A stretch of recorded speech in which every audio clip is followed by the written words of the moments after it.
All right, sine, cosine, and tangent all have reciprocals. Would you please write them down? Sine goes with what? Don't say it, write it on your piece of paper. Yes, got a question? Yeah. Yes. Is the inverse of sine the same thing as the reciprocal? No, the inverse sine is totally different than the reciprocal. I know it seems, it's a very common thing for people to think, but it's not right. All right. So sine of theta, you really shouldn't write these without a variable. So put a theta after each of them. And then, what's sine go with? Cosecant. CSC. What does cosine with? Secant. And what does tangent go with? Cotangent. All right. So if you knew sine of theta was like, let me think, 4/5, figure out all the rest of them. That's a typical test question.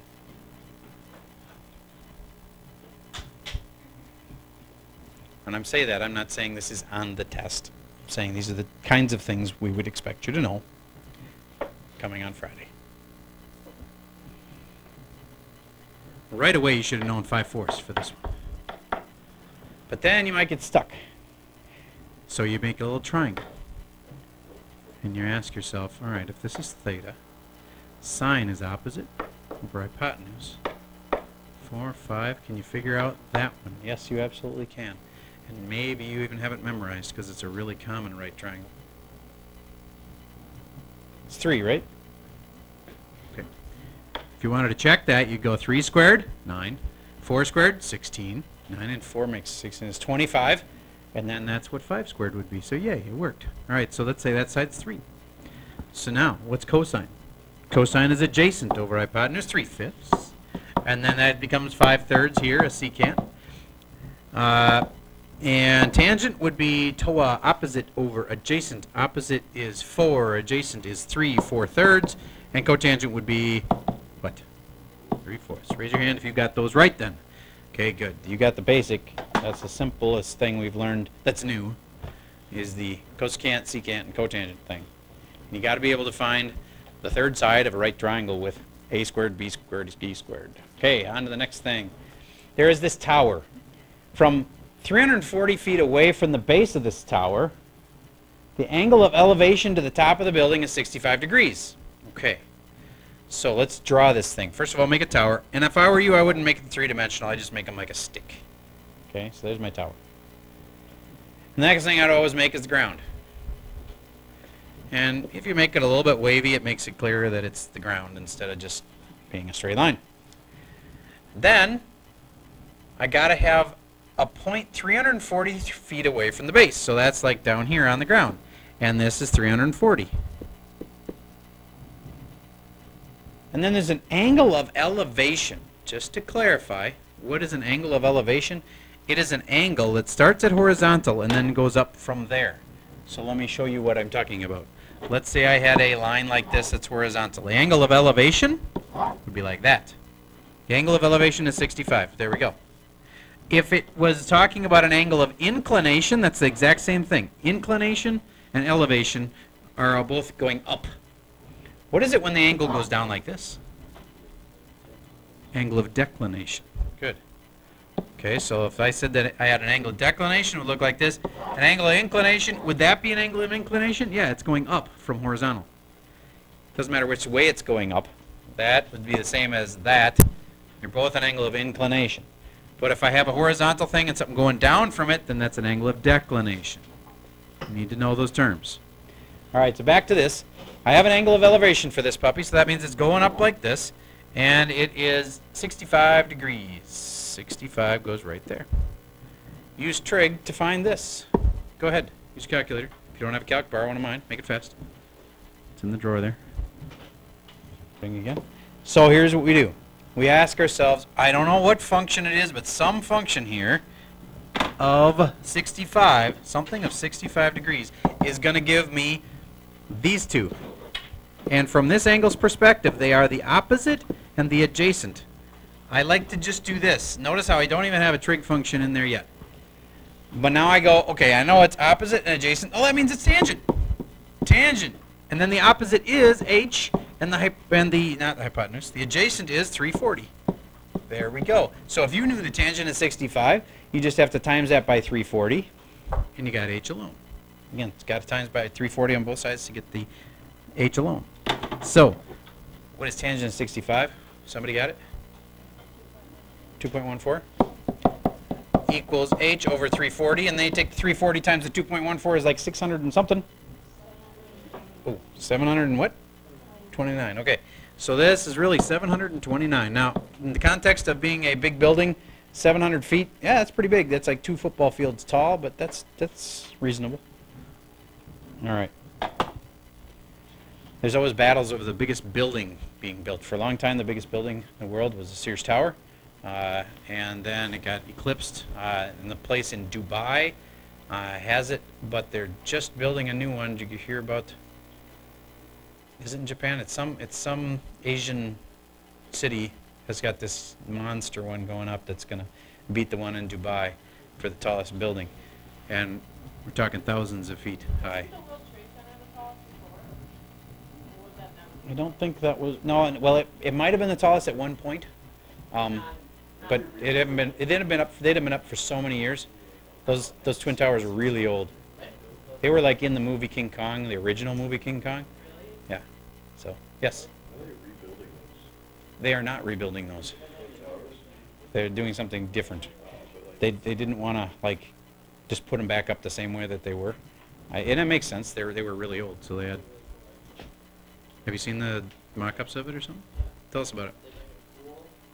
I'm not sure exactly like what it is, but when the sun is at the certain point, like the 1/9/11 happened, I guess, like the pool is gonna, it's like gonna reflect. I don't know. It's something with the shadow is gonna have something in the pool. Huh. Cool. Okay. So they're making it so that what I'm hearing from this kid is that they're making it so that when on the date 9/11, they have it so that the sun will do some kind of a reflection that looks really cool or something. So I have to look that up. That sounds cool. All right, moving on. This is our reminder of angle of inclination, and what's the down kind? Declination or elevation is another way to say up. I don't have a word for de-elevation, but anyway, you got to get the difference between the one going up and the one going down. Specifications for a loading dock ramp require a rise of 1 foot for each 3 foot of horizontal length. If the ramp is 4 feet high, find the length of the ramp. All right, so again, start by drawing a picture. Draw yourself a little triangle. Label how tall it is. It says that it is 4 feet high. So to me, that means here's my ramp, and it's 4 feet high.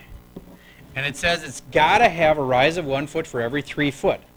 So that means this here has to be what? 12. That way you've got that ratio of 1 to 3. If you take 4 divided by 12, you'd end up with 1 divided by 3. So it's a 1 to 3 ratio. Okay, so now find the length of the ramp. They mean this part right here. Do you even need trig for that? No. You just need a calculator and to know how to do a squared, b squared, c squared. Try it.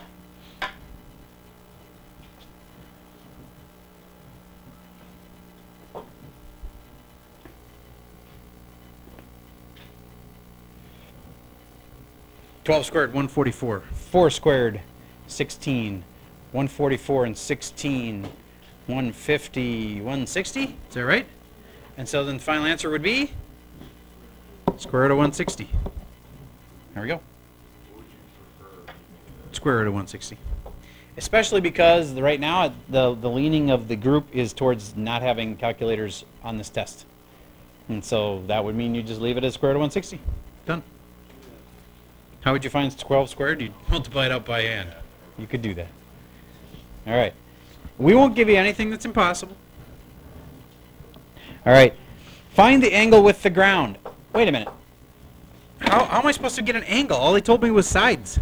Trig. So you go, I got a 12 and a 4. I guess I use those because they're nice clean numbers. and I'd need to use some kind of a trig thing.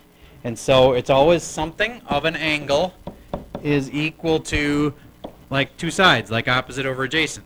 Well, I'm going to use the theta, so I'm going to use opposite over adjacent. So I'm going to use tangent. Tangent of theta is equal to opposite over adjacent.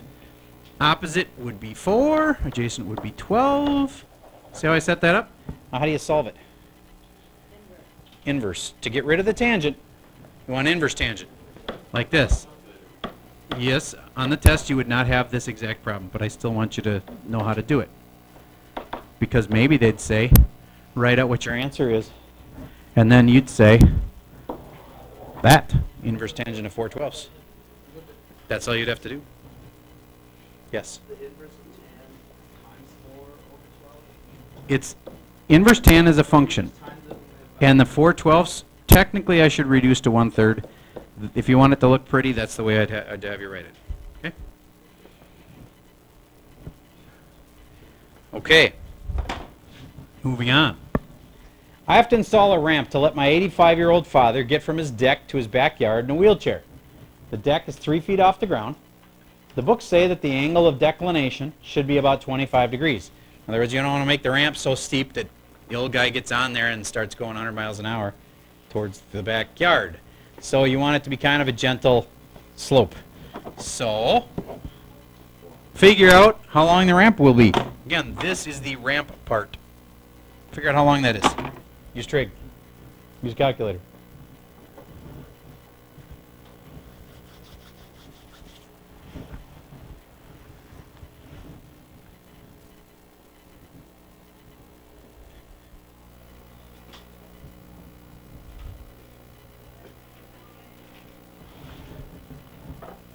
Okay, so you got 3 feet here. You don't know, oh yeah, you do know this degrees. It's 25 degrees. Oh, this is easy. So I say something of 25 degrees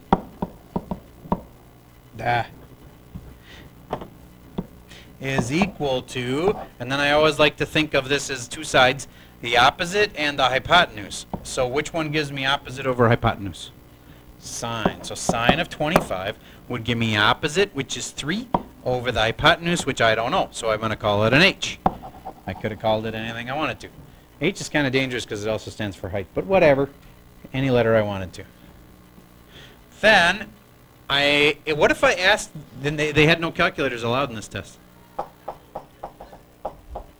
You just have to solve for h, right? So how do I, to start with, I want to get the h out of the denominator. Clear your fraction.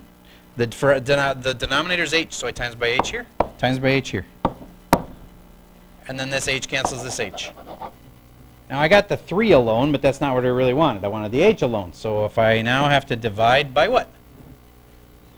Sine of 25.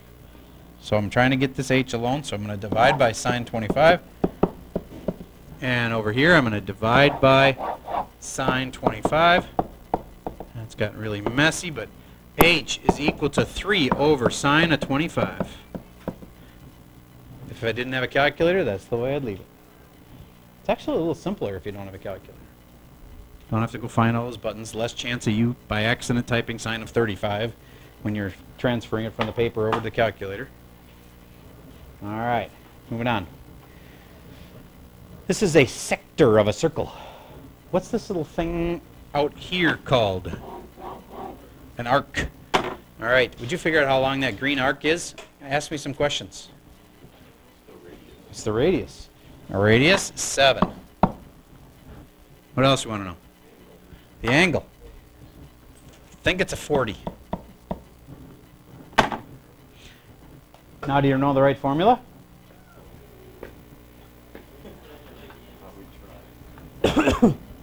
You're right. We're going to have that in radians, but that's like, you'll do that later. But what's the formula you have to have? SOR. You are correct.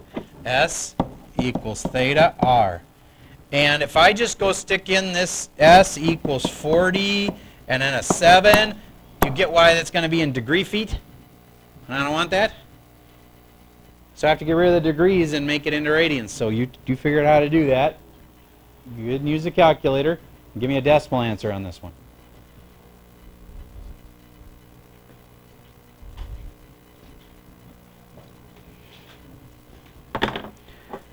So to get this 40 out of here, changed, I'm going to bring it up here and say 40 degrees, and I times by either pi over 180 or 180 over pi, and since I want those degrees to cancel, I'm going to put the 180 down there. Cancel, cancel, and then it's 4 pi over 18. That can be simplified. 2 pi over 9. There we go. So this is S equals 2 pi over 9 times 7, and if I didn't have a calculator, I'd just leave it like that. Actually, I could do one more thing. I could do the 7 times the 2. The 7 isn't going to be times by the 9 because technically it's over a 1. So then it's S equals 14 pi over 9. 9 times 1, which is 9. And that'd be a good answer, except I told you to do it in the decimal, so you'd take 14 times the pi and divide by 9, and you get the decimal answer, which is going to be, I have no idea, what is it? What? 4.89? Can anybody verify that? It's about 5. Now if I look at my picture, does it make sense that it's a little less than the 7? From the look of the picture. Yeah, it should be a little less than the 7. So it's like 5, and that makes about sense. All right. So that's that formula. And one more thing. Do you remember these 45, 45, 90, and 30, 60, 90 triangles? These ratios? 1, 1, square root of 2. 1, 2, and square root of 3. All right. He's going to have to leave you hanging on that one. All right. Sine 60 without a calculator. If you know that triangle that I just had up there, you don't need a calculator for this. No, but thank you for trying. All right, try this one, sine of 60 degrees. Draw yourself a little triangle. If you remember the numbers, you can put them in there, and this will be easy.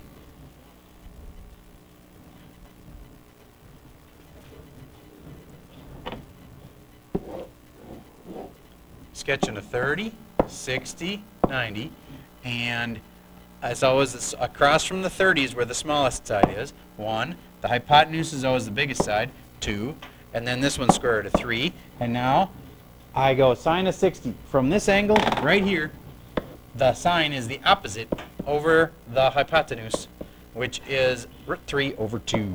Raise your hand if you had that one right. Okay, good. Moving on. Cosine of pi over 4. Would it be easier if I told you cosine of some degree? So then figure out what degree that is.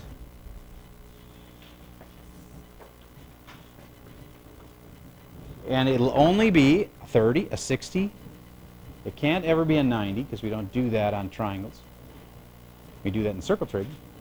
And you'll learn that later. It can either be a 30 or a 60 or a 45. Which one is it? It's a 45. And here's how you do it. You go 180 over pi because you want those to cancel, right? And then that cancels as 180 divided by 4, which is like 90 divided by 2, which is like 45. So it's cosine of 45. Now I know which triangle I'm in. I can sketch it quick. Oh, that's a terrible triangle. Try again. 45, 45, 90, 1, 1, square root of 2. And then the 45 degree angle, I can pick either one, doesn't matter. Cosine of that is adjacent over hypotenuse, 1 over square root of 2. Raise your hand if you had that one right. A lot less people had that one right. All right, did I do something wrong? It's possible I did, but somebody who did it wrong, would you please be willing to share? Because other people are probably making the same mistake, and it'll help me to understand. Okay. Do you get that my triangle looks like this? Okay. Then, no, because the original problem was what's cosine of 45. So I want to know what cosine of 45 is. And cosine of 45 is these two side lengths, and the cosine is always adjacent over hypotenuse. And adjacent from this angle, I could do the other one, it'd be the same exact answer. Adjacent is 1 over hypotenuse is that 1 over square root of 2. All right. And this one's especially hard because I only gave you one side. Or did I? Yeah, you could put that as 1 over 1, right? Then, if I put this as a 1 over 1, then I gave you two sides. Which should I give you? What is tangent defined as? What over what? Opposite over adjacent. Can you draw a triangle where the opposite and the adjacent side are 1 and 1? You can. Opposite side from this angle is 1. Adjacent one is 1. Oh, I recognize this one. 1, 1, and what's the third side? Square root of 2, and now I know that that's which triangle? 45, 45, 90, and therefore what's tangent, or what's theta? 45. See how I did not need a calculator to do that. Otherwise, I could have done inverse tangent of 1, and I would have got, the calculator would have told me the answer was 45. But, all right, one more. It's a lot like the last one. Try to figure this one out. I gave you 2 sides. I even made it more clear this time because I divided by 1. I gave you 2 sides. Draw the little triangle. Figure out which triangle you're in, which angle that must be. It's either be a 30, a 60, or a 45. CB, tell me what my sides should be here on this circle, or on this triangle, sorry. If this is my theta, what's that side? Oh, 1 square root of 3? Okay, what's this one? Or did you want that to be a 1? Just a 1. Okay. False. It's not just a 1 over there. Here's why. Tangent is opposite over adjacent. Where's the opposite side from this? It's right here. That's the opposite side. So what is it? Okay. Did you triangle backwards or whatever? Different than mine? You might have got the same answer, but on this triangle that would have to be a square root of 3. Then you would put it in a different spot. But I didn't put the theta on the top. All right. So the square root of 3, for the way I drew this, that would have to be a square root of 3. That would have to be a 1. And then last I have to realize, oh, this is the 1, 2 square root of 3 deal. And so therefore this is 30, 60, 90 triangle. And therefore this angle is across from that. And therefore it is not the 30, it's the 60. Raise your hand if you knew that was 60 degrees. Okay. But see, that was one that some of you guys need some more work on. Last kind, and then we're done for the day. This is a wheel. Let's say that you're riding on a trip to Florida, and you're bored out of your mind because it's 24 hours of driving, and there is something stuck in the tire, like a nail or a, and they actually can drive with a nail in them, or a rock stuck in it or something, so that every time it hits it, it goes ka-tunk, ka-tunk. You know what I'm talking about? So when the wheel goes around, it goes ka-tunk, ka-tunk. And then when you speed up, it goes ka-tunk, ka-tunk, ka-tunk, ka-tunk. So every time you hear that ka-tunk, that thing is hitting the pavement. So that's telling you, if you counted that in 1 minute, and you counted how many ka-tunks there were, then you know how many rotations it's doing per minute, right? So let's say that you counted 40 in a minute. You can tell how fast you're going then. 40 rotations per minute would be how many miles per hour? But here's the thing. You'd need to know something from me that I haven't told you yet. Say it louder. What? The radius of the tire would help a lot, or the diameter, one or the other. All right, car tires. Can you picture how tall they are? Would you agree the radius seems like it could be like 18 inches or something like that? Okay. I'm going to go with 1.5 feet, which would be 18 inches. All right, so this radius right here is 1.5 feet. Now, you start with 40 rotations per 1 minute, and then you give me a whole bunch of fractions, and I don't even care if you multiply them all the way out. But your answer better be in miles per hour. Now, I know some of you are not very good at this. Write down what I've written so far, and I'll help you get started.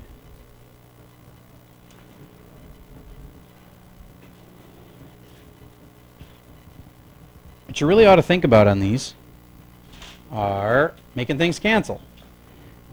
I got to get those minutes to cancel because my answer has miles and it has hours. It does not have minutes. So I'm going to put minutes here. What is a fact I know about minutes that helps me get closer to miles per hour? Well, I know minutes and hours, right? 60 min, 1 hour. And it's totally good with me if you cancel off the mins like this. That shows me that you know, oh, minutes canceled, and now I'm down to rotations per hour.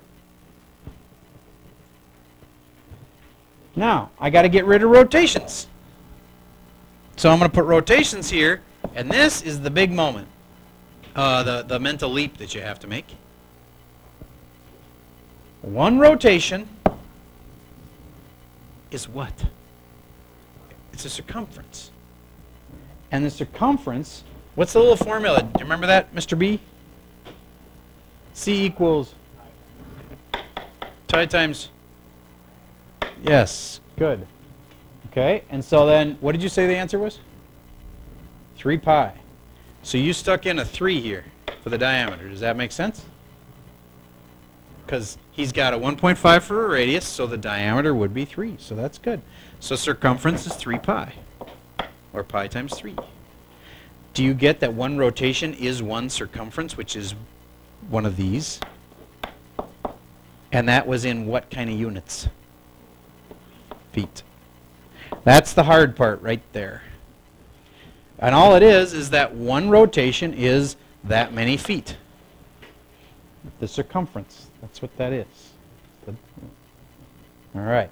So then rotations cancel, and now I'm down to feet per hour, and that's getting close. One last little thing. Feet go down here, so they cancel. What's the fact I know about feet that gets me closer to miles per hour?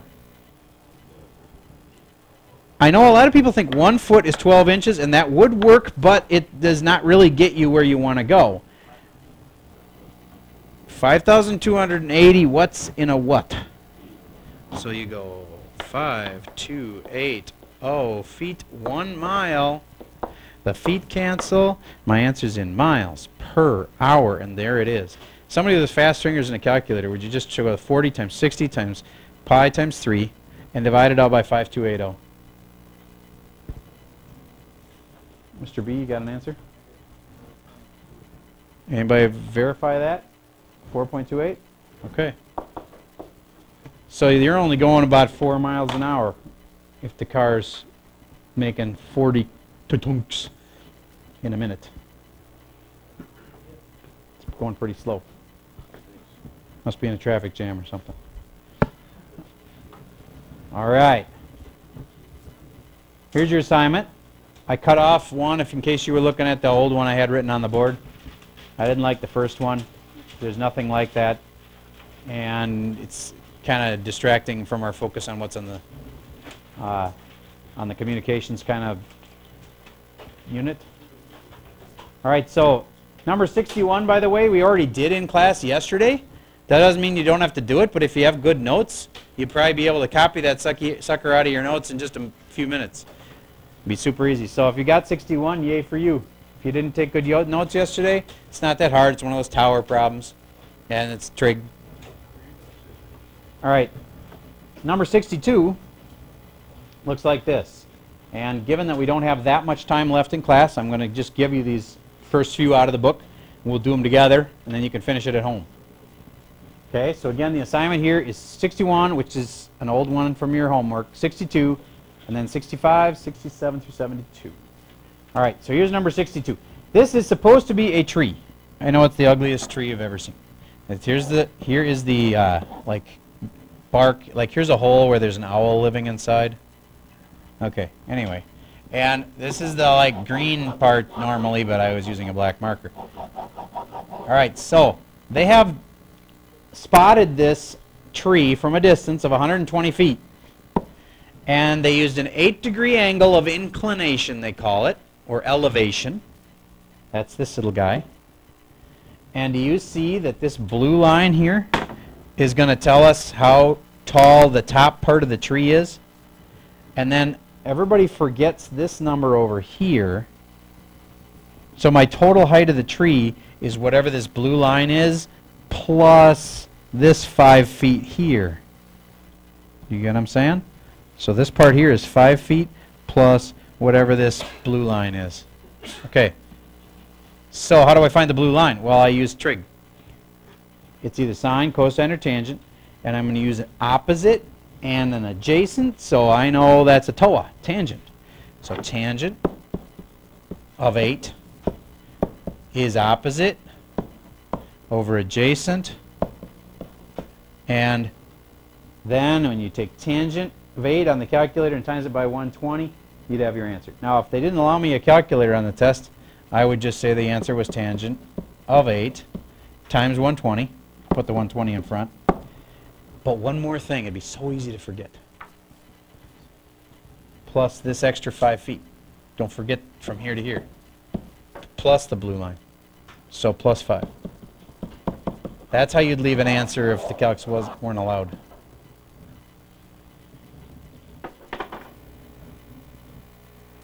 But on this homework assignment, I encourage you to use your calculator because your answers are all decimals.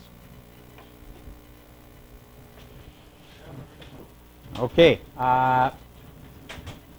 You know what? With the amount of time we have left, I'm just going to let that be our last problem. So I think we've done a lot of talking today. Tomorrow I won't have to do much talking because it's just a nice worksheet. It's not that hard. Have a review the next day. Test Friday.